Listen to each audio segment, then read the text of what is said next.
दोस्तों, हम सब जानते हैं कि मौत बरहक है और मिल्कुल मौत हजरत इज़राइल हर जानदार की रूह कब्जा करते हैं। फरिश्तों के जज्बात इंसानों जैसे नहीं होते, लेकिन क्या आप जानते हैं कि हजारों सालों के सफर में एक वक्त ऐसा भी आया जब मौत के फरिश्ते की आंखों में भी आंसू आ गए, और एक वक्त ऐसा आया जब वो खिलखिलाकर हंस पड़े। आज की यह वीडियो हम आपकी सोच बदल देगी। अंत तक बने रहिएगा, क्योंकि कहानी का आखिरी हिस्सा हम आपके होश उड़ा देगा। क्या आप जानते हैं कि मौत का फरिश्ता जो पूरी दुनिया की रूह निकालता है, एक दिन खुद फूट फूट कर रो पड़ा। आखिर वो कौन सा मंजर था जिसने एक फरिश्ते के दिल को भी पिघला दिया? आज की यह कहानी आपकी रूह कंपा देगी और आपको अल्लाह की उस ताकत का यकीन दिलाएगी जिसके आगे मौत भी बेबस है।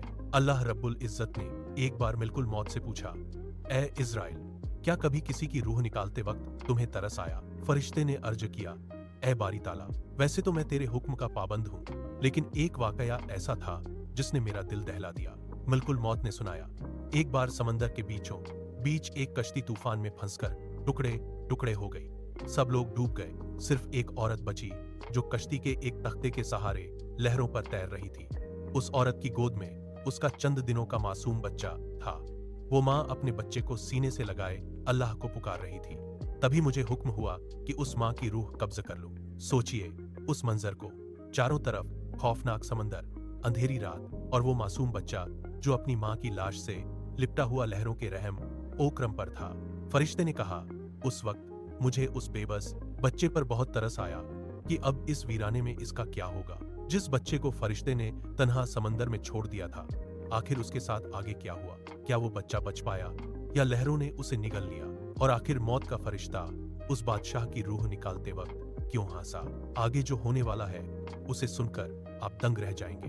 अगर आपने अभी तक ईमान की तलाश को सब्सक्राइब नहीं किया है तो जल्दी से कर लें, क्योंकि अब आने वाला है कहानी का सबसे बड़ा राज। अल्लाह ने फिर पूछा, और क्या कभी तुम्हें हंसी आई? फरिश्ते ने कहा, हाँ अल्लाह, एक बार मुझे एक शख्स की रूह निकालने का हुक्म हुआ। मैं जमीन पर पहुंचा तो देखा कि वो शख्स एक मोची की दुकान पर बैठा था। वो मोची से कह रहा था, भाई, मेरे जूते में ऐसा मजबूत चमड़ा लगाना जो कम से कम साल भर चले, क्योंकि मुझे बहुत सफर करना है।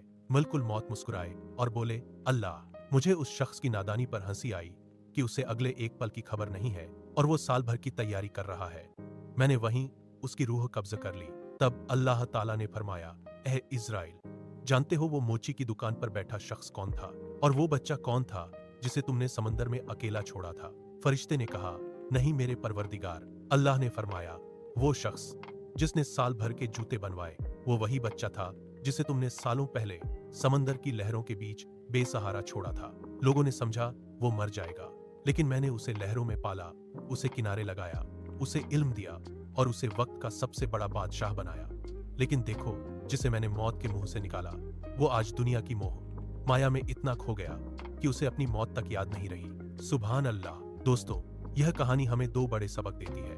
पहला, जिसे अल्लाह बचाना चाहे उसे पूरी दुनिया मिलकर भी नहीं मार सकती। और दूसरा, हम चाहे कितनी भी लंबी प्लानिंग कर लें, मौत हमारे सिर पर खड़ी है। अगर इस वाकये ने आपके दिल को छुआ है तो नीचे सुभान अल्लाह जरूर लिखें। इस वीडियो को अपने दोस्तों के साथ शेयर करें ताकि वो भी अल्लाह की इस हिकमत को जान सकें। दोस्तों, आज के इस वाकये से हमें यह सबक मिलता है कि जिसे अल्लाह बचाना चाहे उसे कोई मार नहीं सकता, और जिसका वक्त आ जाए उसे कोई बचा नहीं सकता। आज की इस वीडियो से आपको क्या सीखने को मिला, या फिरौन और मलकुल मौत के इस किस्से का कौन सा हिस्सा आपके दिल को छू गया? हमें कमेंट में जरूर बताएं। अल्लाह के ऐसे ही और ईमान तहा कर देने वाले किस्सों और वाकयात के लिए हमारे चैनल ईमान की तलाश को अभी सब्सक्राइब करें और बेल आइकन दबाएं ताकि आप कोई भी रूहानी जानकारी मिस न हो। मिलते हैं अगली एक और ईमान अरो वीडियो में। तब तक के लिए अल्लाह हाफिज। कॉन्सेप्ट 3